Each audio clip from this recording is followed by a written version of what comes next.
यसू की गिरफ्तारी।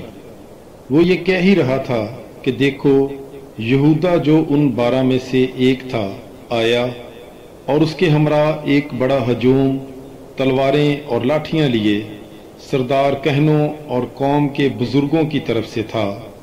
उसके पकड़वाने वाले ने उन्हें ये कहकर निशान दिया था कि जिसे मैं चूमूं वही है, उसे पकड़ लेना।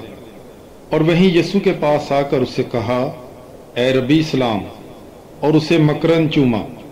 यीशु ने उससे कहा, ए मियाँ, तू कहाँ तक पहुंचा? इस पर उन्होंने पास आकर यीशु पर हाथ डाले और उसे पकड़ लिया।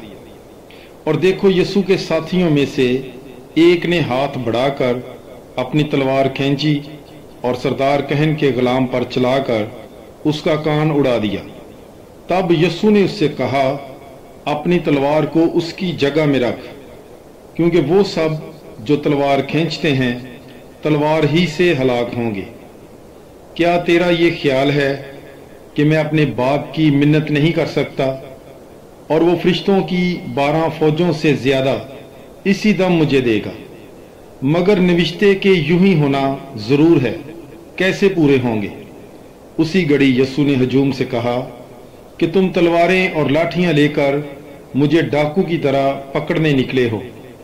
मैं हर रोज हैकल में बैठकर तालीम देता था और तुमने मुझे ना पकड़ा, लेकिन ये सब इसलिए हुआ ताकि नबियों के नविश्ते पूरे हों। इस पर सब शागिर्द उसे छोड़कर भाग गए। आमीन। पाकलाम के पढ़े और सुने जाने पर खुदावंद की बरकत हो। खुदा का शुक्र हो। Bible is life. God bless you.